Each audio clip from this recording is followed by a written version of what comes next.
Good afternoon, everyone. Welcome to another episode of Spilling Tea. I'm your host, Tiffany Daniels.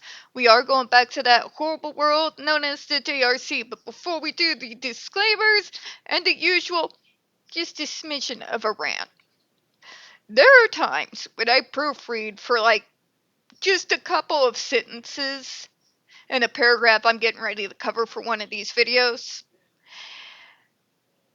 And every once in a while, it feels like they are literally trying to trigger me and people like me with the stupid. For real, though. We're going to be rereading one of the other paragraphs. I know we had already gotten in where we were talking about the pharmacological interventions and why, of course, it doesn't work when you. How is a program supposed to work when you don't even know what's wrong? Well, we do know they're autistic. Okay. What does that have to do with this behavior? Isn't that just what you all do? Mother of God, I need one of those old rulers for back in the day. Just.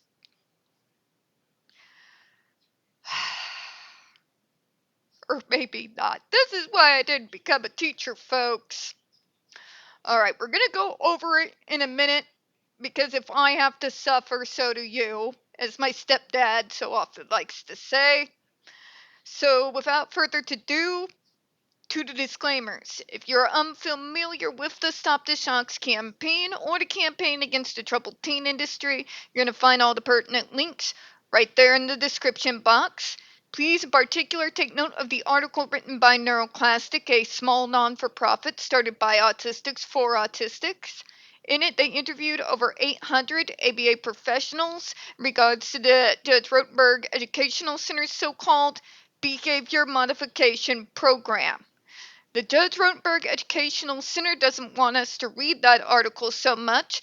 They threatened Neuroclastic with a defamation lawsuit if they did not remove it from the website. Neuroclastic refused, so you know the drill, folks. Please read the article, share on all your social media. Also included is Neuroclastic's public statements in regards to the defamation lawsuit threat, as well as a link to their GoFundMe. We are crowdfunding just in case the JRC ever actually does see through with their threat. Trigger warning 1, when we discuss places like the Judge Rotenberg Educational Center or Agape Boarding School for Boys, you're going to hear vivid descriptions of and catch clips of surveillance footage of people with mental health issues and disabled people being tortured and abused. If you got young children present, at the very least, please utilize the headphones. Trigger warning 2, this channel is marked not for kids for a reason. We use profanity on occasion, and we do speak on dark subjects. If you have a 16 and under and they're watching this, parental supervision is advised. And I know, say I curse occasionally. We all know that, it's coming out of my mouth is like every other word. In my defense,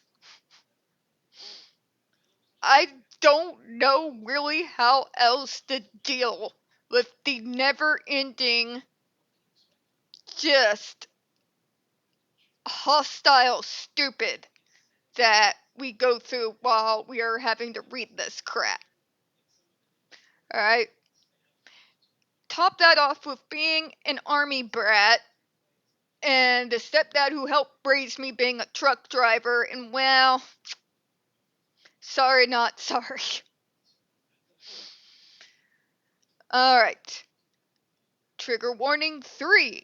Speaking of people who like to gaslight, while we're going through this document, essentially what Judge Rotenberg Educational Center is going to do is they're going to be gaslighting, using abuse apologencia, playing fast and loose with the actual information. Kind of like, when they said in that one paragraph about LE, they were mentioning some of the behaviors that were in all actuality not behaviors at all, but part of the symptoms that come from having epilepsy. And the fact that they tried to throw two very well-known anti-seizure medications in there as a way to try and paint LE as bleak as humanly possible without being forthright in regards to speaking about said epilepsy. They do that a lot. Problem for them is, yeah, I could take one look at that and know what kind of medication that is, know what it's used for. I know enough to be dangerous in regards to folks that do have issues with seizures. And yeah, I didn't even have to break a sweat. I didn't even have to look up anything.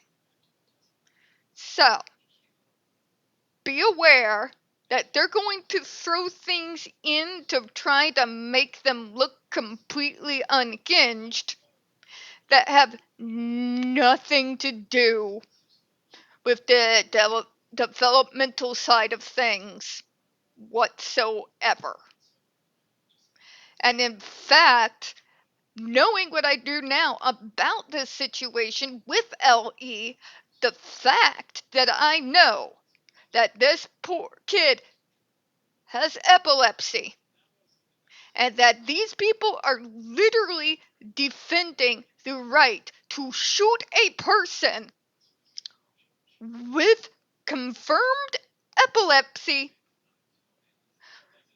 with enough electricity to be just below the lethal limit, it, like JRC, you understand why that's worse, right? Please tell me, for the love of God, that at least one of you people that work for that place understand why that's worse.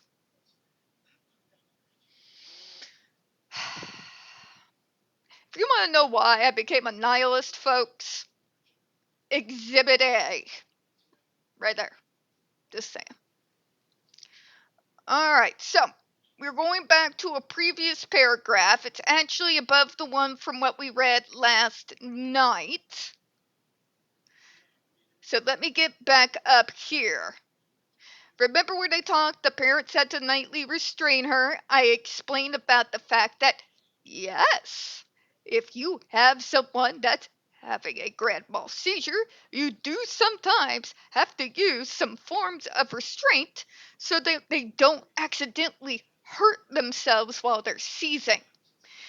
Also, when a folk are going through a grand mal, at least in my experience, they usually do urinate and defecate, because during that time they have no control over their muscles whatsoever, and it's just a natural reaction out of what is happening at the time. But they'd rather put that in there and say, see, they're out of control. Well, we're going to be going over something that's very similar to that. So, let me go over here. And let me get back. Yes, it was the last sentence. There were many days where she could simply not go to school because her aide was not available to help her and no one else could manage her.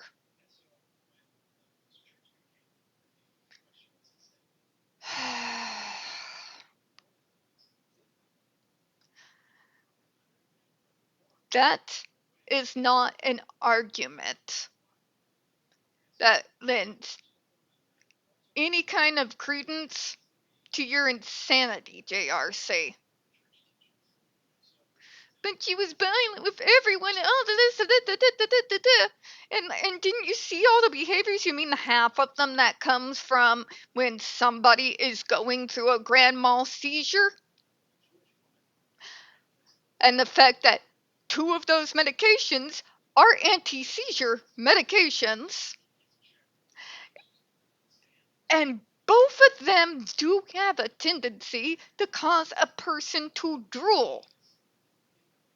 Knowing this, I can tell you, those so-called behaviors are not willful acts being done by the student. It's not bad behavior. It is generally the stuff that goes on before, during, and after a grand mal seizure. Okay? I wish I could ask them how stupid the public thinks. You get what I'm saying. How stupid do they think we are? Google is free. Me, I just know this. I can just pull it right out of the back of my head. Okay? Now, let's talk about that so-called aid situation, shall we? Shall we just? All right, let's go ahead and do that.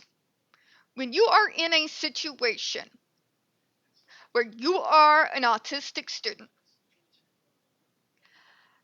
because the people who are around you who were supposed to know better, but they didn't, you are going from school to school, medication to medication, treatment program to treatment program,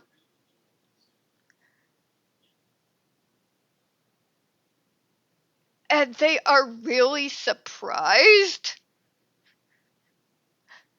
that they couldn't manage her? Folks, we hate change. Even when it is good change. Even when that change is announced ahead of time, it's still a hell of a difficult for us to adjust to. Even when I know it's coming, I also know what's going to be there before and during and after is going to be a series of traits that are not so fun to try and manage. The most fun autistic fog brain, as I like to call it. Right? Walking around in the fog. It's not a bit of fun, okay? Now, take a poor kid like this. Nobody is giving that child any form of control over their own treatment program. They are essentially being treated by these places, I don't know, pass the potato. Pass, pass, pass, kick the can, kick the can, kick the can. Do you have any idea what it is like for us? Not just to deal with change, but in a situation like this in particular, where it is constantly changing all the goddamn always. You have any idea how deeply alarming it is to one of us to not have a single anchor of any fucking kind that can be the one thing that's always the same to keep you sane? Because unfortunately I do. I know exactly what that's like. Okay? And yes, we do have people who are better able to work with us than others. Okay? There were CIs that I had that essentially treated me like I was a 3-year-old, only to realize after a multitude of months that I was not a 3-year-old. And as a matter of fact, they weren't really an expert in regards to my disability as they thought they were. So I had to explain to them what the treatment program is. Oh, it gets better. Getting switched from doctor to doctor to doctor, having multiple different types of medications being thrown at me by people whose specialty was not autism. Yeah. See, these are the kind of things that make Tiffany feel a little bit violent. This is why I am a true believer in having a punching bag to just go kick the shit out of when I'm feeling that urge. But my stepdad actually got me into that in my teenage years. It's probably one of the main reasons how I was able to cope long enough to graduate high school and college. Yeah, we don't do well with change, period. Constant change and constant upheaval is going to cause that frustration, that rage and anger to boil over. And if you ever seen one of us in a meltdown, remember how many times I've told you all previously that by the time we are already in meltdown, it's too late? Yeah. Elvis has left the building. You get what I'm saying? It should not be surprising to anyone that for a kid who is autistic, that has been subject to multiple upheaval and has not been able to give a voice in any way, shape, or form in regards to their own treatment program, is slowly going to continue to get more and more frustrated. That frustration builds into anger and rage. Okay? That's another reason why full functional behavioral assessments for the gazillionth time are so damn important. It is out of all the things in the various different treatment programs that you do not want to skip, that is the most important one after diagnosis. Point blank. You want to have a situation where your autistic is not being passed around? Make sure that assessment gets done first before any form of early intervention or residential or community-based services are even discussed. Okay? There's a whole lot of shit that could be avoided very easily, I might add, by just getting the assessment done first so that you know what needs to be worked on. And then you can get that circle support brainstorming sessions, as I used to love to refer to them, in regards to, okay, are we going to do a reasonable accommodation here? Or we want to maybe try to find a better way for them to communicate what's going on with them? That's what it's for.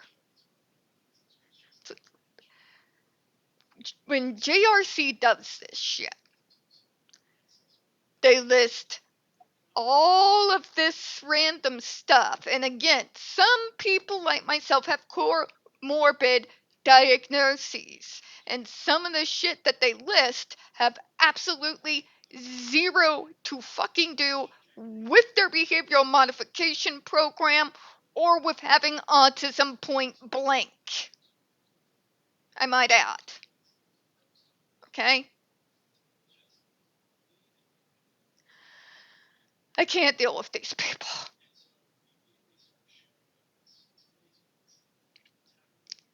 In regards to the aid, if that aid was not there to be able to help her, no one else could manage.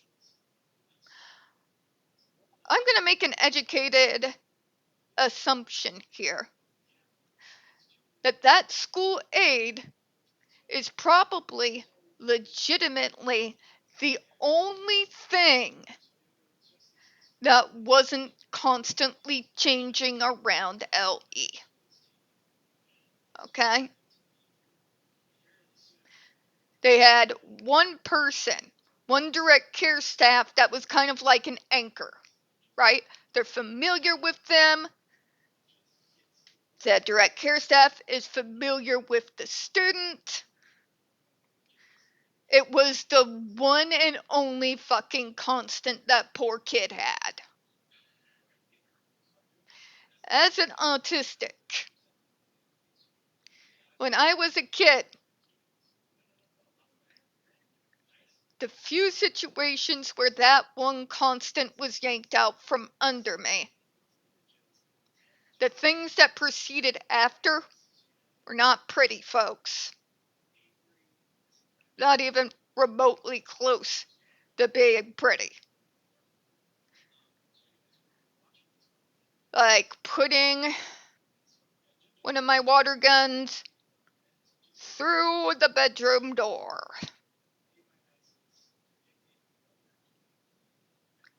Yeah. Not so proud of that moment. When you have only one thing that is a constant, when you are dealing with someone that we need that sameness, right? When you don't have one thing that ever stays the same, and you're dealing with folks who are not known to deal very well with changes, how in the name of God could you possibly be surprised that you are unable to handle them when that one anchor is taken away? I'm not wording this the best, I don't think. But hear where I'm coming from, folks. Okay?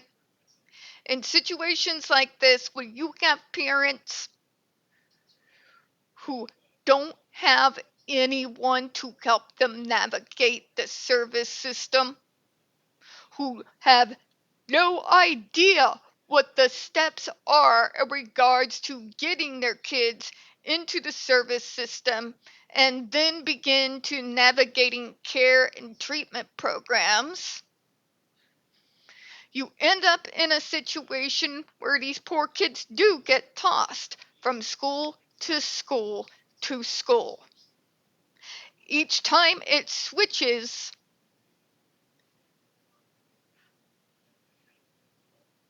God, I'm going to use a very stupid term.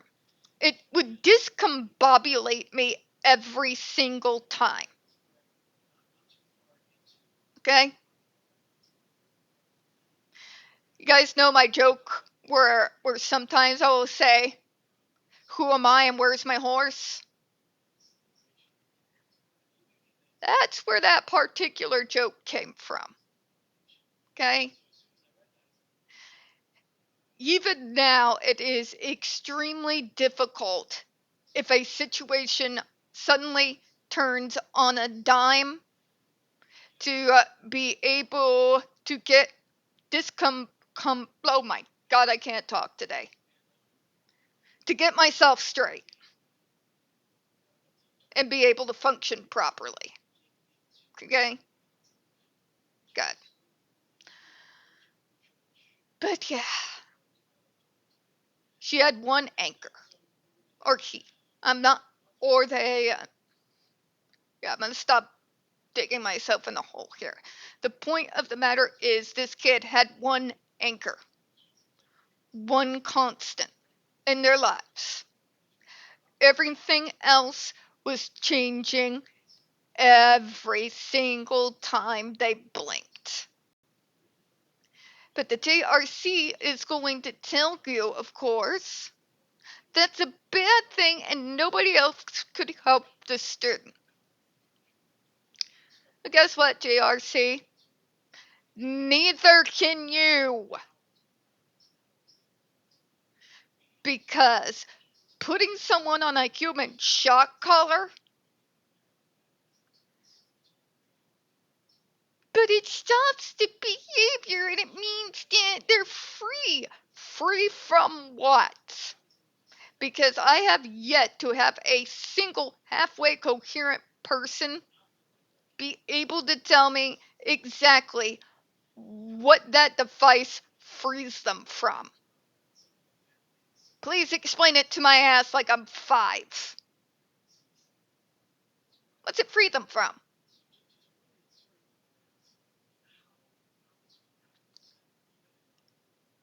Because in actuality, it is just as much as a restraint as being strapped to a 4-point board, being strapped in a chair, any kind of holding restraints.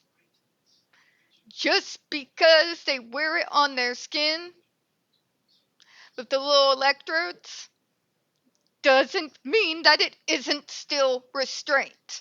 If you don't believe me, try putting an electrode on your leg and shock yourself right on a calf muscle. Yeah. Okay? All right, now we kind of went over a little bit of the next paragraph. We're going to go ahead and do it anyways. And hopefully,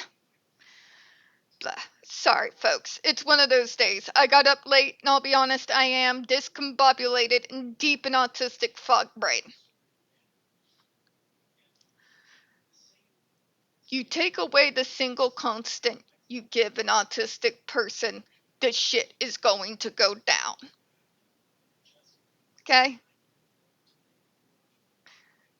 In fact, that is one of the reasons why I go after ABA, because literally, well, you need to know that it's not socially acceptable and grow up, and I'm gonna give you a grow up, Karen.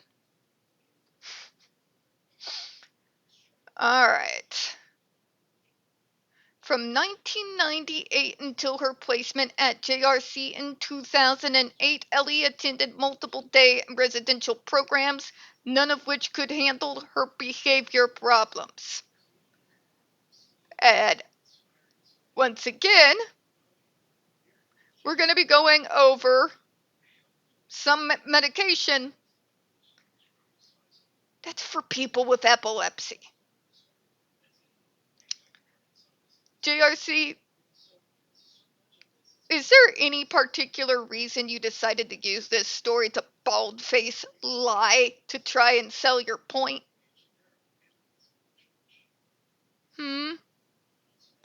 Because some of those restraints that you were talking about with the parents, with that one school aide, have not a goddamn thing to do with behavioral problems. They have nothing to fucking do with being autistic. Those are natural symptoms that come before, during, and after a grand mal seizure. Okay? Some of those anti-epilepsy meds cause drooling. When a person is having a seizure, there's going to be body tremors that go up and down the body. As a person who has had to help restrain folks who have gone into grand mal seizures, yeah, it's difficult. You better have a lot of strength, because how rigid and hard those muscles become when they're in seizures. Yeah. But it's violent. Grand mal seizures are violent, yes. But it's bad behavior. It's a seizure. JRC. it's a fucking seizure. Every symptom that you're mentioning, and more than just a few of the drugs that you are throwing in this terrible explanation as to why you do what you do, specifically have to do with epilepsy. The so-called behaviors that you're trying to demonize about this particular student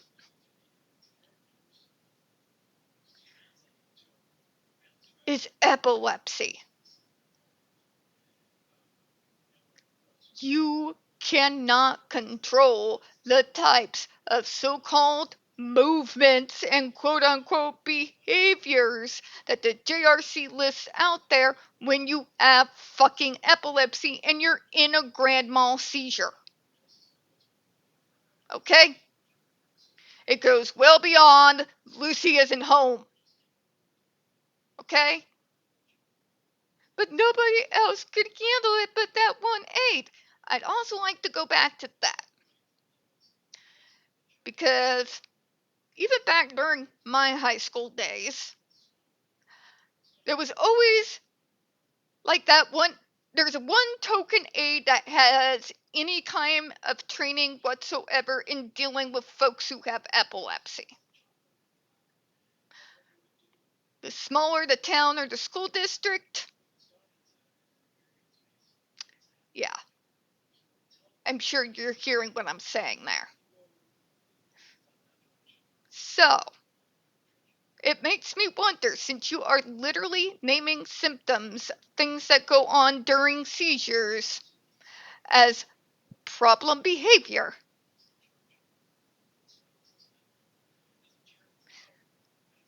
is what you're trying to call aggressive, injurious, and dangerous actually the autism? Or is it the actual manifestation of the symptoms of someone that has gone through a grand mal seizure? Particularly when you only have one aide that has halfway decent training in that area. If they have a seizure right there, and the one person that has actually been trained on how this situation, you see what I'm saying? That yes, it is no longer surprising at that point that the people who are there don't know how to handle it. But the JRC is going to swear up and down that that's not what's happening. What's happening, according to the JRC, is that they are so out of control that nobody else is able to control them. So we are just to leave these poor students in their gentle care and with their human shock collar and shooting them up with electricity just below the lethal limit multiple times a day. They're gonna be so much happier. You can obviously hear the sarcasm, I'm sure.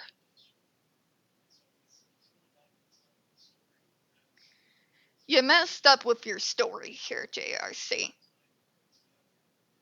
You tried to make them sound out of control, but you let enough details remain in this little story you're trying to spin for us that those of us who have interacted with folks and assisted with folks who have epilepsy are able to see that for what it actually is. And that is also why I won't allow you to demonize that kid in regards to not being manageable when the aid is gone. What person do you know that is in any way manageable when they're having a grand mal seizure? As Cat Williams would say, don't worry, I'll wait. Yeah. Alright, we're gonna have to continue on, but Jesus Christ. Alright, these residential programs include Latham School, the Kelbourne School, the Protestant Guild Learning Center. I wonder what could possibly go wrong there. It's not like, those strings of evangelical schools don't have numerous allegations of abuse, rape, and sexual assault that literally go up and down the entirety of the Bible Belt. Like Agape Boarding School, Circle of Hope, Kennecook Camp. I wonder what ever could go wrong there. During these residential placements, LE was on various medications, including Risperdal, Depakote, Thorazine, Zyprexa, Laxapro, and Abilify.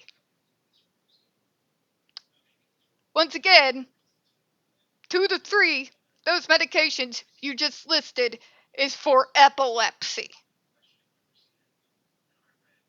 Those medications are not used to help with out-of-control behavior. Those medications are used to stop or at least bring down the intensity of seizures that a kid with epilepsy is suffering from. Okay? Mother of God. But Tiffany, how do you know that?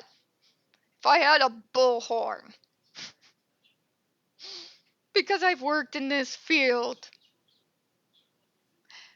Not only that, but in regards to epilepsy, family members and large chunks of my family have built their careers in healthcare.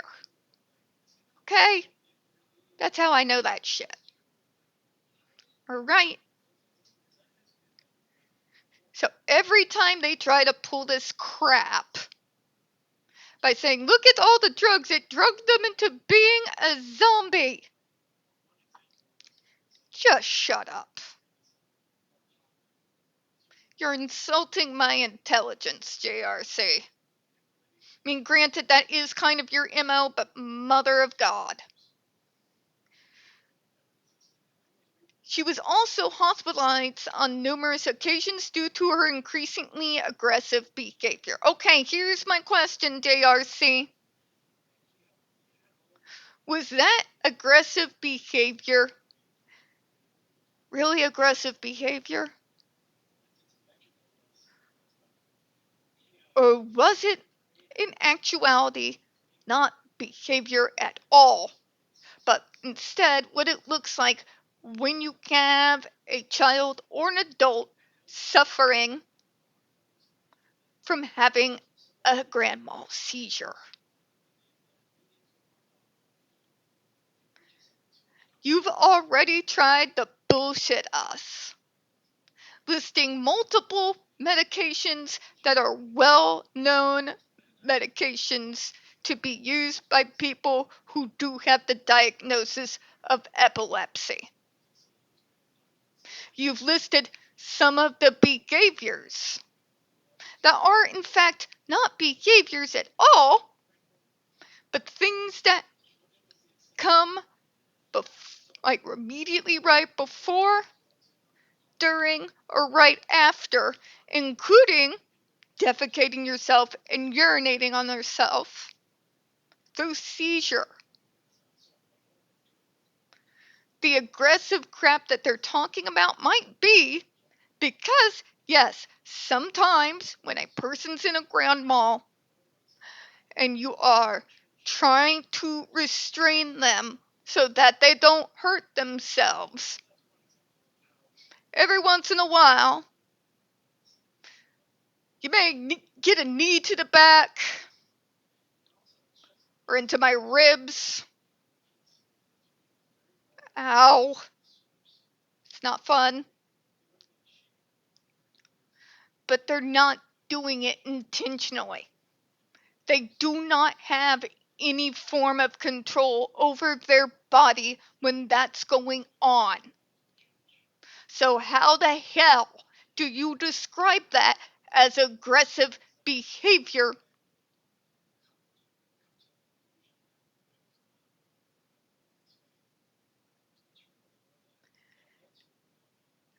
How is nobody noticing this? I know there's at least one person that has worked in more clinics than just the JRC. How can you read this paragraph and the one before it listing those medications, and you know those medications are for people who have epilepsy, and you just sign off on this shit? Yes, if you are trying to restrain someone during a grand mal seizure, you're probably going to get beat up on occasion. Not because the person is aggressive, but because at that time they don't have any bodily control whatsoever. It's not willful behavior. Okay? They're not choosing to do that. The fact that you're saying here that it got worse and worse and worse, and they, for God's sake, the knee injuries, I can't with these people. You are demonizing one of my neurodivergent brothers or sisters, bludgeoning them with so-called behaviors that aren't behaviors, but a part of a comorbid disability. And then you're taking that as though it's an argument in favor of your barbaric insanity.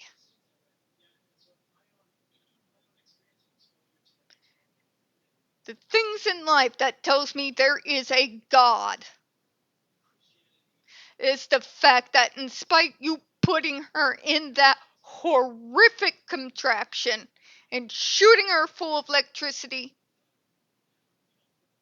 thank God she's still with us.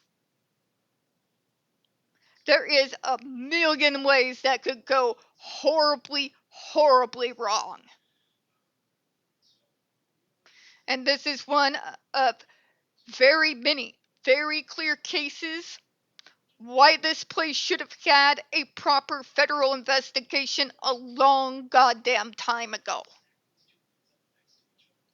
We're going to close out on that one, folks. We don't get very many views on this channel. The few we do get do tend to get removed from time to time. Please don't forget to hit the like button, hit subscribe. Don't forget to hit the comments. I appreciate your time. As always, folks, we here at Spilling Tea hope you have a good one. It's time to go kick the shit out of the punching bag. There's only so much. God. Bye, all.